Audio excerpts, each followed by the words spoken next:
figured my career was over and was just kind of winding down and thinking about other things in life, and then to have it come back and the way it did. I mean, it wasn't just the racing now. It was a way of life in a way. It was, and that's kind of what racing is. If you want to do it that way, it's a way of life for a while, you know. And you stick with it. You have to stick with it. You have to work hard at it. And they say it's the only thing, but winning isn't everything. It's whether you enjoy the sport or not. I always enjoyed being out there racing, driving. You know, it was always fun, you know.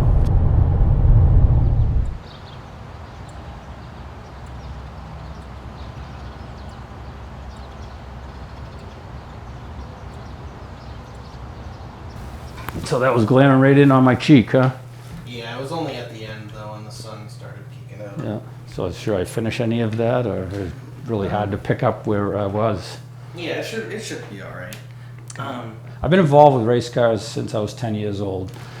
Before I did race cars, we were racing bicycles. You know, we used to race bicycles, you know, with the neighbors and stuff like that at school and things. You know, neighbors down the street from me, Doug Hartford.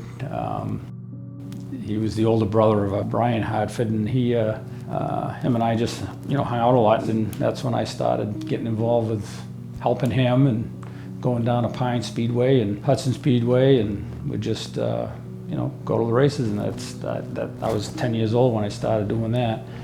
And as time went on, school went on, went to high school and trade school, that was at Whittier Tech, and from there, that's when we, you know, I always wanted to, I was kind of wanted to be a free kind of guy. So back then you could get your learner's permit for driving a car, but you always had to have somebody riding with you. So I elected to get a motorcycle permit as well, so that I could be on my own right away. I took it for a ride around the city of Haverhill and ended up getting a flat tire. It was right down the street from a friend of mine, Vance Kelly, and I pushed it over to his house, and that's where I met Becky for the first time. Sitting in the stands while Tom was racing, you know, I used to cross my fingers when he would roll out onto the track, and I would keep them crossed till he got off the track, because I felt like if I uncrossed him, he'd have some bad luck. So sitting in the stands, you just can't help but yell and scream, cheer him on. It's just so exciting. I could never sit there and not yell for him.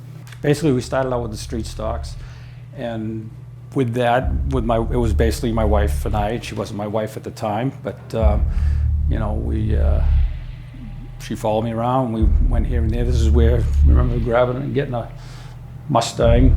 I don't know, it was probably about a 68, 67, 68 Mustang, and took and gutted it all out, and a set of torches and a few hand tools, and then I had to, you know, put a roll bar in it, and I had some friends help me with, you know, doing some welding. I'd take it here and take it there, and down the street actually to Doug Hartford's house. And my teacher, Jimmy Legassi, he loaned me a trailer. My Uncle Frank Youngblood, he loaned me my first tow vehicle, which was one of his company trucks, and it was the one of the older ones of the fleet, but it managed. But Pine Speedway had closed by now, so but the new place to go to and big place to go was Star Speedway, and that was you know, only a 30-minute ride from Haverhill. So that was basically where I started. In Hudson Speedway in Hudson, New Hampshire, that was you know, another 30-minute ride. So between Star and Hudson, that's where I raced when I first started out in what they call the street stock division.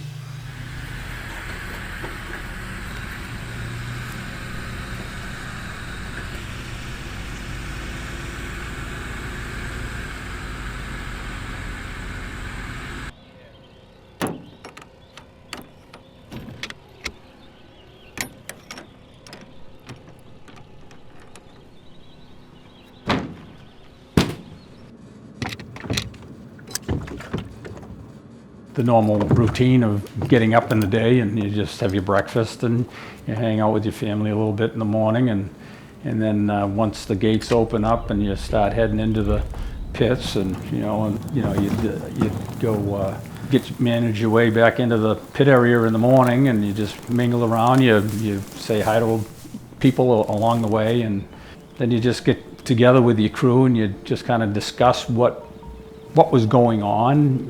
What things can we do to make improvements on the car for the day. Then you go out and you get your normal things of looking the car over, and we tried to go through every nut and bolt on the car, each day of when you start a day at the track, or before you even go to the races. That's what you would do. But if you had raced it the day before, say in a heat race or a practice the day before, then the next day, then you go through the whole thing as if was the following week. You just go through the whole car, make sure every nut and bolt is tight and nothing's broken under there that you don't see, wouldn't see until it was too late and put you out of a race or something like that. Yeah, there's a lot of different things that you can do to adjust the cart, and some of the things it's just moving something a quarter of an inch, or changing where the weight is on the cart by just a little bit, is what makes it go fast. So there's a lot to learn from that respect. Our son was very young when he showed interest in racing. Even, I would say maybe even 4 years old, 5 years old. He took it upon himself to record NASCAR races when they'd be on, and put in a VHS tape and record them when he was 4 or 5 years old. Yeah, Scott really got into it. At the time, he was deeply involved with auto racing. He followed it, and today he's still following racing, and he's like an encyclopedia for me. If I have a question on something, Scott has always enjoyed racing. He's gone to every race at New Hampshire International Speedway since day one, when we first started going up there as a family with our motorhome. The first several years we went up there. We've had tickets in the same seats for forever.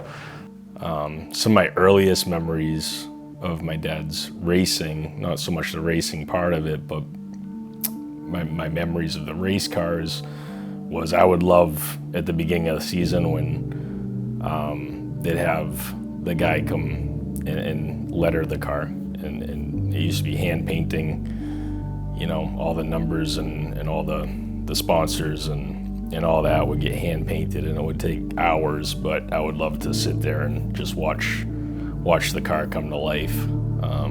It's funny, when you think back to being 7 years old now and still having memories of sitting in a certain place and remembering watching my dad race that young. It's kind of cool to be able to still have those memories.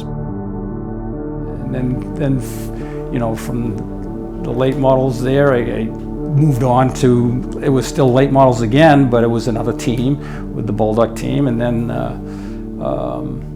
with the 26 car, and then the Supers, there again. Did the Supers, that was for a couple of years, then jumped in, was in doing the Supers and the Pro Stock at the same time with Billy Carr and Jimmy Driscoll. And it was a time at Hudson Speedway. They created a race called the Firecracker 10,000. It was a type of race where you had anywhere from a street stock to a mini stock to late model to, it was basically a run what you brung type of race, as long as you had a starter and a clutch. That was the rules. Like your super modifieds are direct drive, so they don't have a clutch, so they had to be pushed by a push truck to get started. That's how they would start. But for this particular race, Vic Miller they created a way to put a starter and a clutch on a super modified, and if I remember right, it had a hand lever for a clutch. It wasn't your typical clutch on the floor. They had to use a hand lever, and they were the only ones that did it, and there were actually a couple of NASCAR modifieds in this event as well, and you know they were the only ones that really gave any kind of a shot besides the super to winning this thing. And in my case, I was in a late model sportsman still, and the super modified came up through and actually did take the lead again, but I think it was lap 11 or something like that, if I remember right, watching that video, that he ended up blowing his engine up and did it in kind of spectacular style with the fire and all that, and it was a pretty wild looking thing.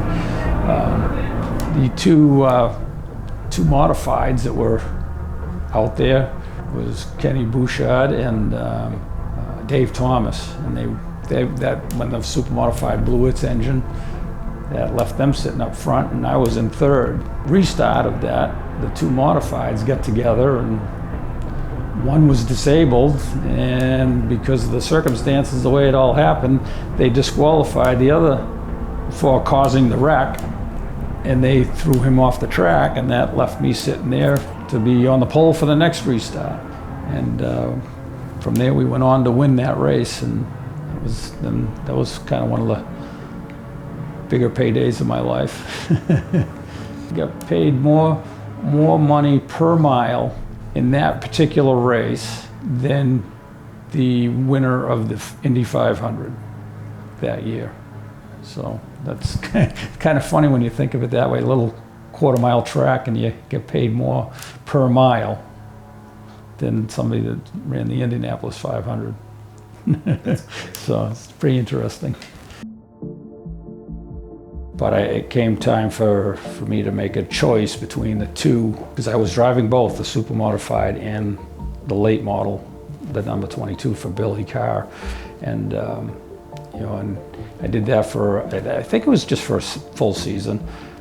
Either continue doing super modified racing, or did I want to go the American Canadian Tour. So that was always exciting to me, to want to run around with the American Canadian Tour, and that's why I elected to go that route instead of going super modifieds.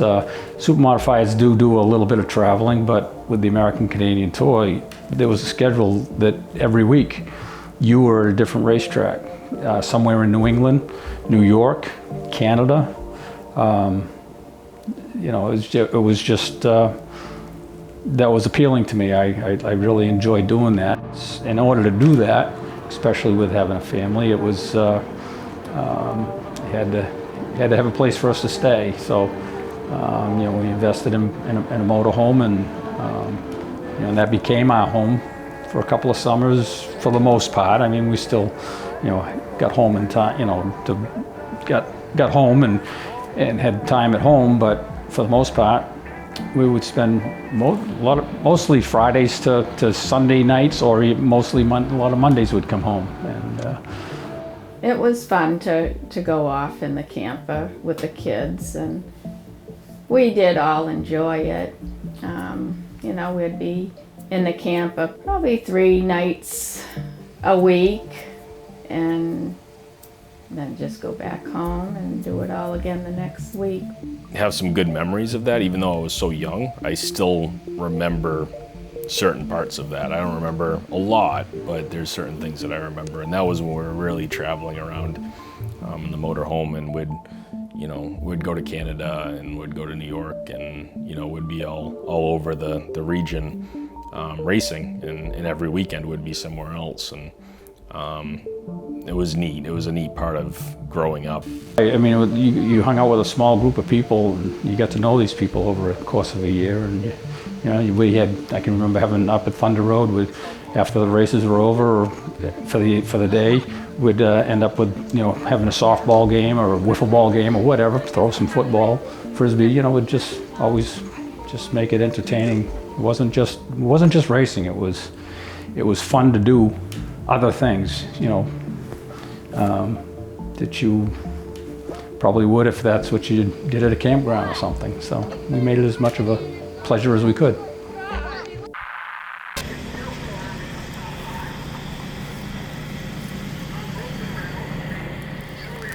Oliver's first experience going to a race was in 2014.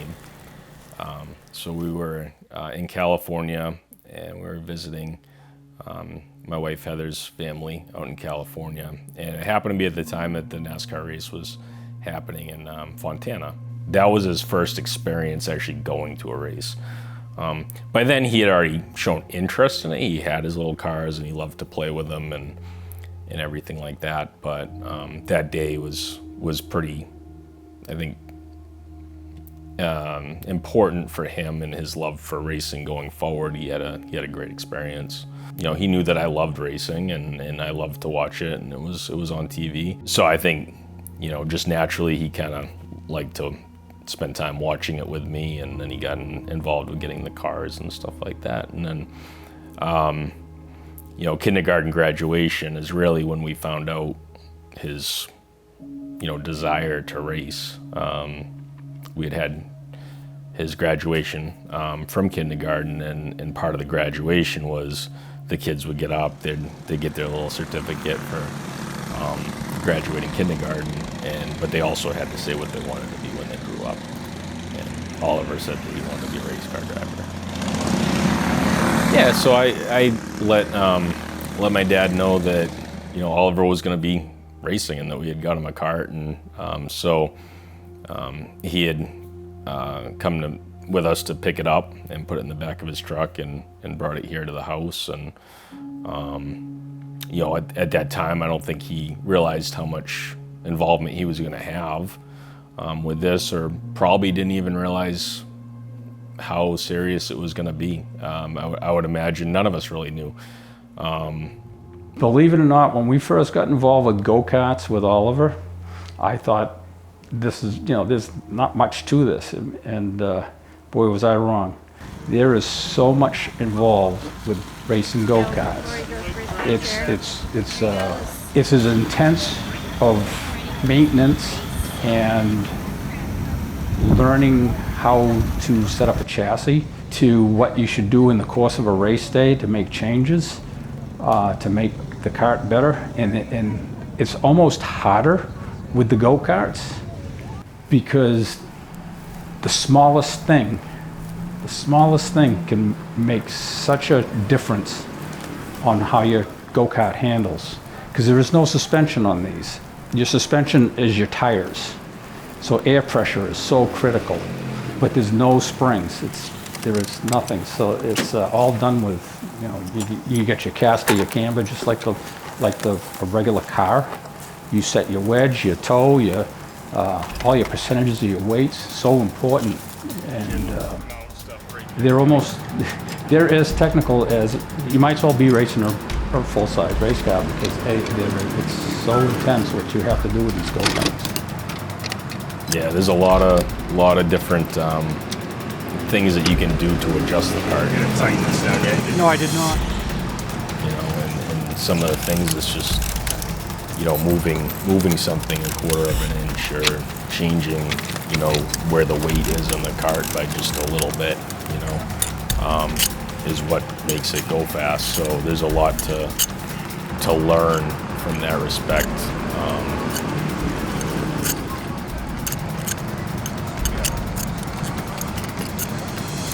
You work all week, and a lot of work to race. It's a tiring sport, you know. When you work all week hard, and then weekends you're still working hard to work on a race car and work on it at the track, and it's hot and tiring, very tiring sport.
Okay.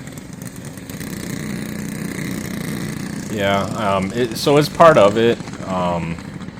You know, wrecks will happen, but there's a lot of safety gear, that Oliver wears to make sure that he's as safe as possible in the cart. One of the things with the cart that he's racing right now is it's got a full cage on it.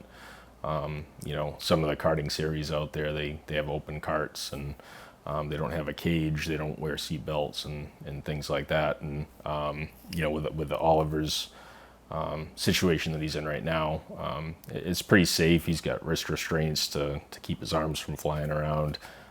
He's got the neck protection to make sure his head, stays where it's supposed to if ever there was a crash.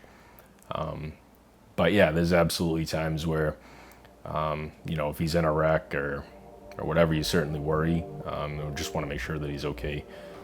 It's I don't think I was ever scared, but maybe make you a little wiser, and try to be a little more cautious and things of that nature. But no matter how cautious you are, you can't always predict what's going to happen on a racetrack. One time at Lee USA Speedway, I was running the super modifieds. I ended up climbing the front straightaway wall and going down the whole front straightaway with all four wheels. The left side's on the wall and the right side's up on the fence, and went the whole length of the front straightaway like that. And it was kind of an exciting little moment for everybody. But I can remember I burnt my leg one time. It was up against the shifter. We were racing at Oxford. I don't think it was a 250. It was just one of their open comp races, a 100-lap race, and roughly 2 hours. The shifter was burning on my leg, so that was kind of a nasty burn that I had, because it really kind of cooked my leg. But one time at Beach Ridge, when we were running the American Canadian Tour, early on in the race, just racing for position I forget who it was. We were just racing for position, but my right side door panel got pushed in a little bit. The exhaust came out the doors on those are very low, and it bent the exhaust and the inside crush panels just right, so the exhaust was actually coming inside of the car for most of the race. And by the time that race was over, I finished well. If I remember right, I don't even remember where I finished, but I don't think it was all that bad. But it was that was a kind of a bad night too, because they ended up taking me to the hospital for that one too, and because I had such a poisoning of the carbon monoxide that I had to have oxygen pumped in me for several hours to get my blood figured out right. And the first big crash that he had was in 2018. There was a couple carts in front of him. He was in third place, and the two carts that were racing for the lead got together, and he, hit the two carts that spun in front of him, and then he got hit from behind as well.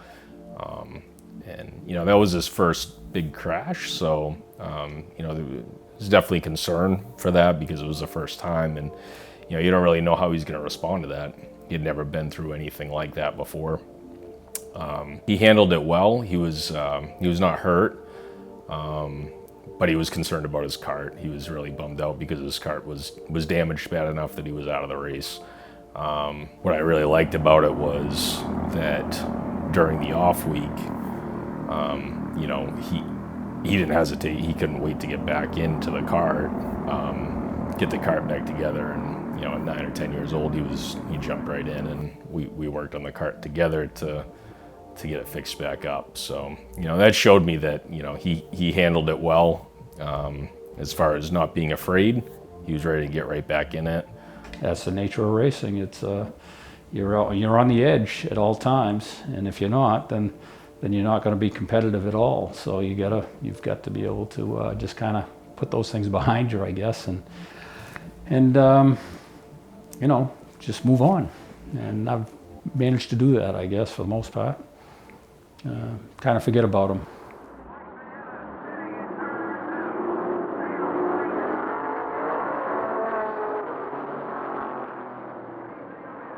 In auto racing, you have more, I think you have more races that you are disappointed with than you are, going home happy being the winner.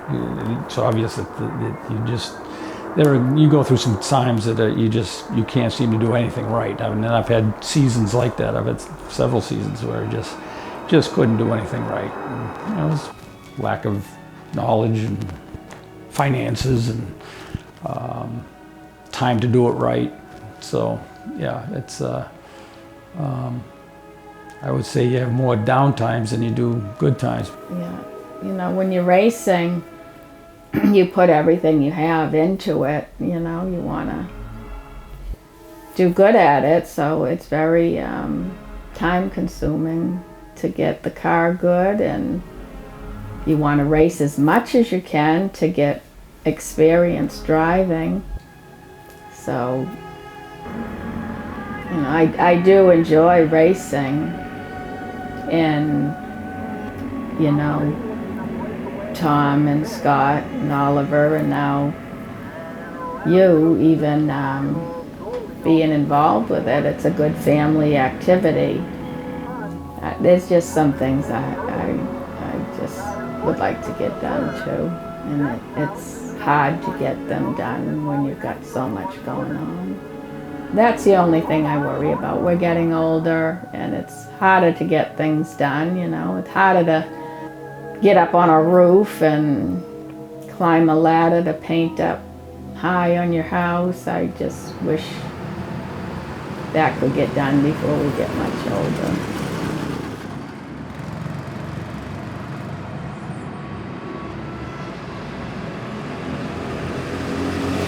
After the American Canadian Tour, we kind of laid back and was just racing here and there. I had purchased a car from Herbie Simpson. Slowing down, I was focusing more on a business that I was trying to get up and running. I was self-employed, and TQ Auto Body understands how frustrating a damaged car can be. That's why they provide you with a fast, accurate estimate for your insurance company. Can't get to them? No problem. So remember, when you need auto body work, go where the pros go. TQ Auto Body. kind of pay more attention to that. That grew a little bit more than I anticipated at one point, and I had 8 or 10 guys working for me, so it wasn't easy doing that. So I guess I had to pay more attention to business than go out and just spend money going racing. So I would say that was probably the biggest reason why I was slowing down. But my dad wasn't racing for a couple of years, and I know he had an opportunity to drive a super modified at one point. I think it was probably 1990 at Star for like one race, and then so I was 9 or 10 years old at the time. I remember he ended up, I'm pretty sure it was a 2-day event. So I think there was qualifying on Saturday, and then Sunday was the feature races. And he had qualified pretty well for the race at Lee in 91. And like I said, he hadn't really raced much there, but he had qualified well. But on the next day, the feature event, I remember he ended up getting caught up in a wreck. It was on the first lap of the race. And I still remember how disappointed I was. I remember like my dad's car getting towed back to the pits, and I remember, because I was only 9 or 10 years old, sitting on the outside of the pit fence, looking down, and I remember crying. I was upset. That probably more so that the race ended so early. I didn't even really get to see him race. But I was excited for him to be having another opportunity to drive. Like I said, he had gone for a while without racing, so to see him back out there again was cool. But then to see it ended that early, I remember that disappointment. I remember sitting on that little hill looking down into the pits at Lee Speedway and being in tears, the disappointment.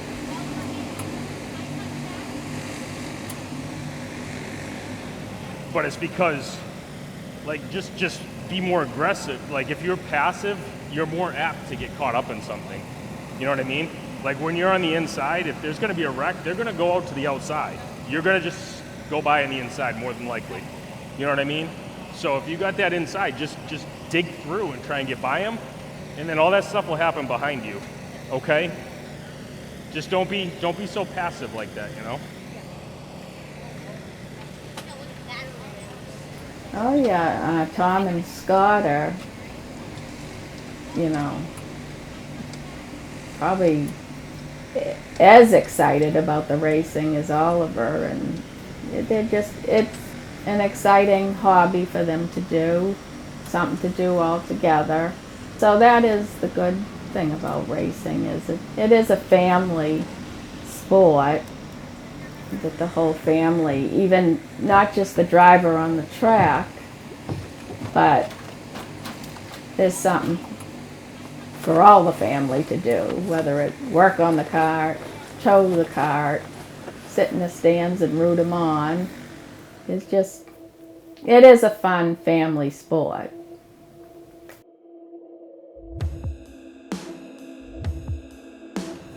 Pretty well wind, like you say. I had done limited racing for several years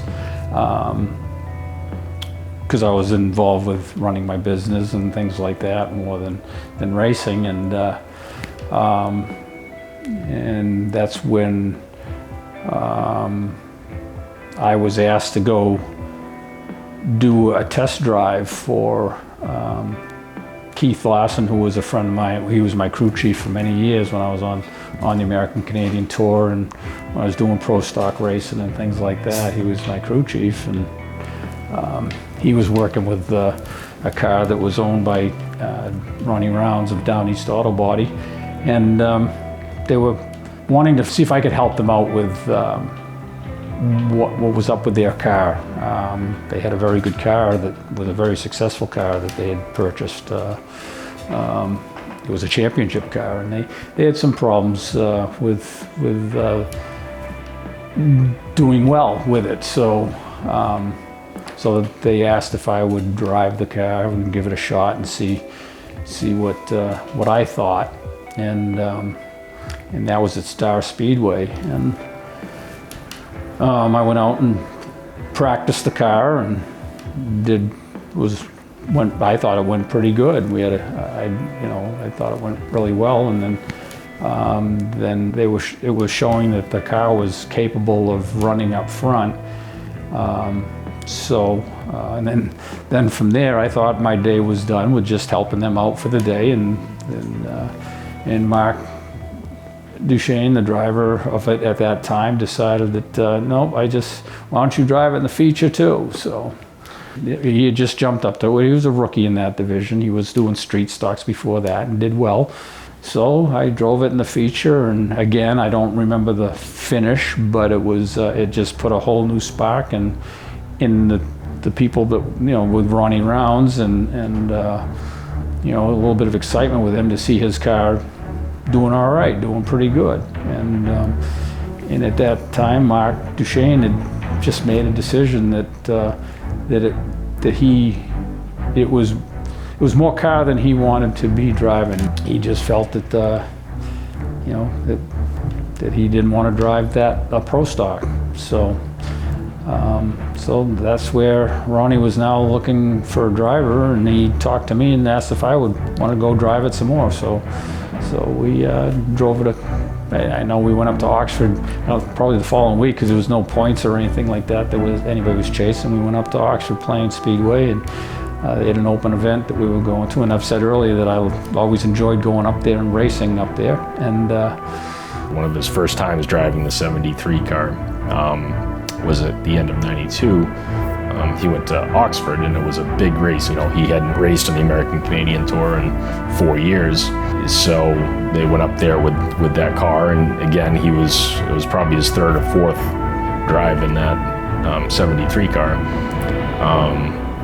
He won his heat race and ended up finishing fifth in the 150 lap feature against top competitors from all around.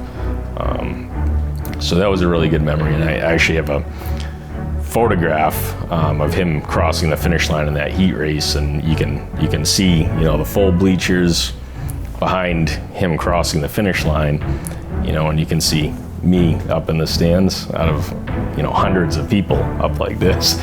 And I thought that was a cool picture because you know, you could point me out there, you know, being super excited about him winning that race. It just kept growing from there. Next thing you know, I'm driving more and more and more for Ron rounds, and then the following year, we're putting a team together for me to drive for Down East Auto Bodies. So here we go again, start all over. You know, it's been a while since I've been involved in building a team again, but we rounded up some people, and you know, I figured my career was over and was just kind of winding down and thinking about other things in life, and then to have it come back and the way it did, I mean, it was nothing intentional about it. I was just trying to help someone else out, and it just kept building from there. I mean, we went to Oxford for the first year, like I said earlier, and then we went down to Lee for 4 years. You know, we just, each year we got better and better, and keeps you more interested in, you know, when you get close to getting to a championship. Right, Lee Speedway is about probably 40 minutes away from where we were living. So when he raced there, it wasn't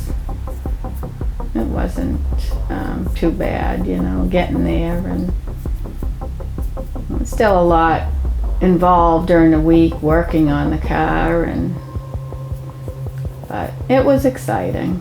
And so, you know, in '95, we, without winning a race in the whole season, at least a feature event, we still were running for points for first place for the championship with Mike Weed, and there was a mathematical chance that we could win a championship without actually winning a feature event, because we were a top running car every week.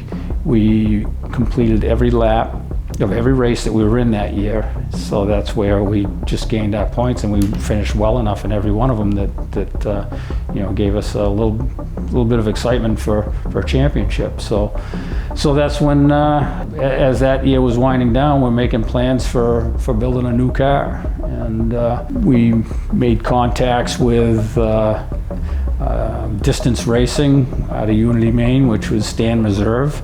He was a chassis shop that had some very good cars out on the circuit and other places, along with Jeff Taylor worked there, and he was a driver, and he was very successful, and we learned a lot. So we had with them and had them build us a chassis, and over this time we had been building up a team of people that just enjoyed what they were doing, and they really, everybody got excited to build a brand new car. And we put a lot of effort into everything on that, right to every detail of the car that just was second to none. And between having great engines and a new distance racing chassis with a bunch of excited people who were willing to work hard and look for every detail every week. That's how we put this 1996 season together. And the first time I drove that car at Lee on a practice day, I just could not believe how well this car handled. It was incredible. A dream to drive. And so that just gave me a lot of confidence. And so that's pretty much how this all came together. And here is your leader out of turn 4, Tom Quinney, the 1996 NASCAR Winston Racing Series Pro Stock Champion. 1996 was a very exciting year. A lot of good memories. I would be excited whenever he was on the track, every race, from early on till the end of his career. I would say the excitement was the same. But of course, when you are going close, you know, you might get a championship, I suppose, you know, you would probably a little more excited, but definitely. So the 96 season, you know, my dad was always a great driver. He didn't always have top-notch cars to race, top-notch equipment. He had good cars, but never really, you know, that car that could really showcase how good of a driver he was, and that's how I felt. So for that season, you know, there was a lot of excitement because they had a new car, they had a new engine, and you know, they had just come off a season where, I mean, he had finished second in the points and was running well, but it really kind of felt like, you know, this new situation that the team was in with this brand new car, ground up and everything. It was really top-notch stuff. Was kind of going to give him that opportunity to have a great year that season at that track. Quinney makes up for lost ground, puts the hammer down, gains about 3 spots in half a straightaway. Quinney on the move on the outside. Again, Quinney just rocks in that outside groove and takes over the 3rd spot. Hampshire is back to Ended up winning the first race, the first feature of the year, and went on to win 7 more features that year. And the car just was great. And we ended up winning the championship over Bobby Gahan, which was a tough battle because Bobby was a tough competitor. So, yeah, that was a great year.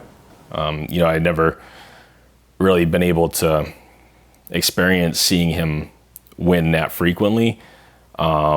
So it was really exciting for me because, like I said, such a big part of my life was that connection with watching my dad race, and, you know, being his biggest fan really is how I felt, you know. So to see him have that much success that season was really special and really exciting. It was really enjoyable to have a car that was as good as it was in '96 to come home with 8 feature wins and multiple heat wins and a championship. So I guess combine all those together, that's really gratifying, and, you know, it's a good way to wind down a career, I guess. You know, we got the championship in '96, and we went up to Beech Ridge to run there for a full season. Most of the team did not come with us, so it was different. It just was, and I was feeling that it was just time for me to just retire. And I had done it for so many years that maybe the drive wasn't there or whatever, and we had the car race ready. The only thing it had to do was come off the scale table and be pushed into the trailer and loaded up and head to the races. And I called Ron and wanted to talk with him about it, and told him I just don't want to do this anymore, and I'd rather give you a race car that's race ready to give to whoever else you want to drive it, or whatever you want to do. And that's basically how my career ended. It was time, and it was also time. I mean, you know, it was time for me to really focus on my wife and give back to her. Becky waited a long time for a house, and it was, you know, like I said earlier, we rented, and for all those years, you know, the first 20 years of our marriage, and I wanted to give back to her, and so it was just time. It was time to quit. So. Yeah, when we bought this house, I did give a lot of thought about what I had learned in high school, you know, what I would do with my own home, and put that knowledge to use finally. So I was happy to do that. Yeah, after that, my dad didn't really pursue driving after that. But yeah, I mean, it was kind of a bummer and a letdown at the time, just because he had had such a successful season the year before, and then he had gone to Beach Ridge, the new track and everything. He ran the 4 or 5 races, I think, at the beginning of the year, and he won the first race up there at Beach Ridge. But yeah, it was unexpected, but it's just kind of the way things worked out.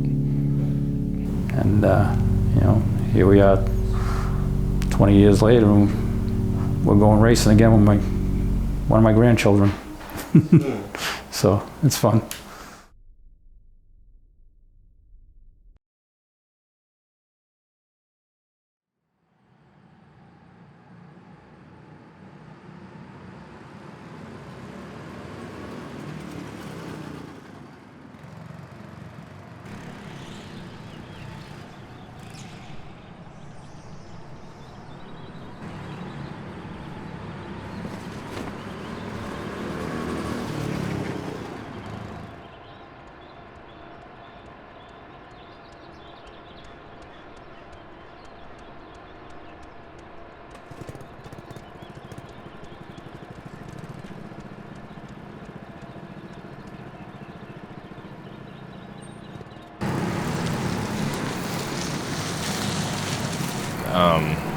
Last year, so every winter we kind of take the time and we draw up what kind of paint scheme we want to do for Oliver's cart, and the graphics design and all that. And I'll usually draw up 3-4 different kind of designs, and then I'll show them to him, and he'll tell me what he likes the best, and then we'll talk about what little changes and stuff like that. And we've done that ever since he started racing.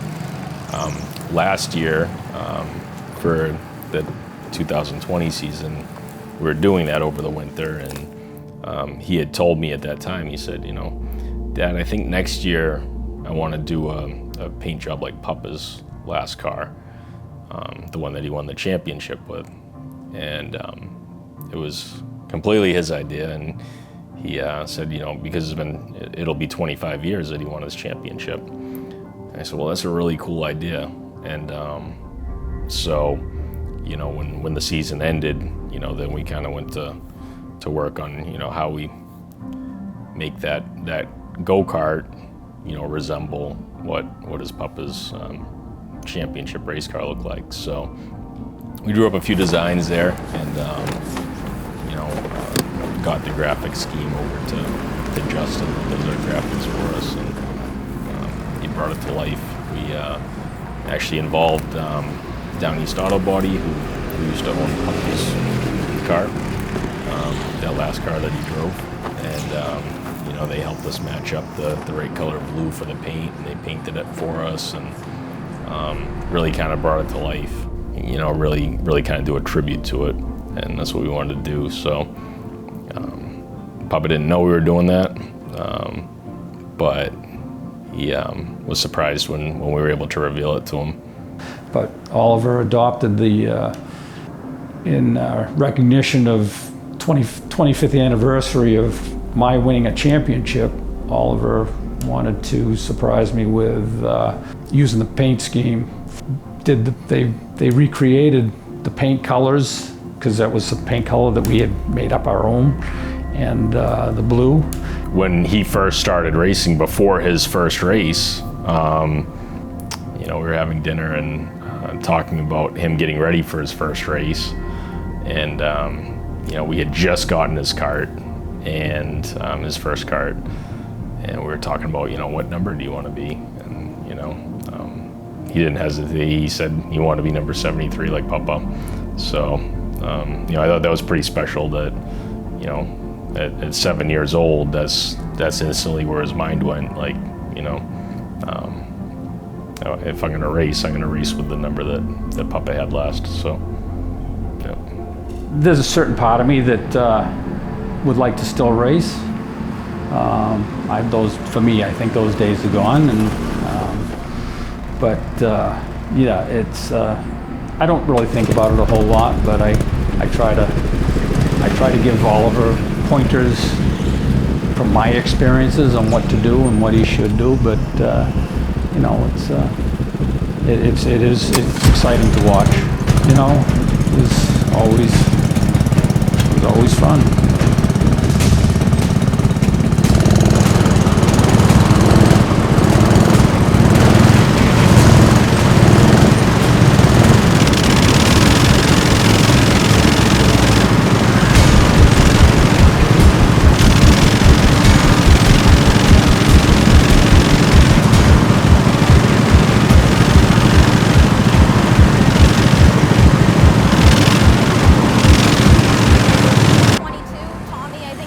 Up on top of the side of my car and hit my elbow or something, and then everyone else fell in. So. How good was the car today? Pretty good. I'd say it's pretty good. Who do you want to thank for the win?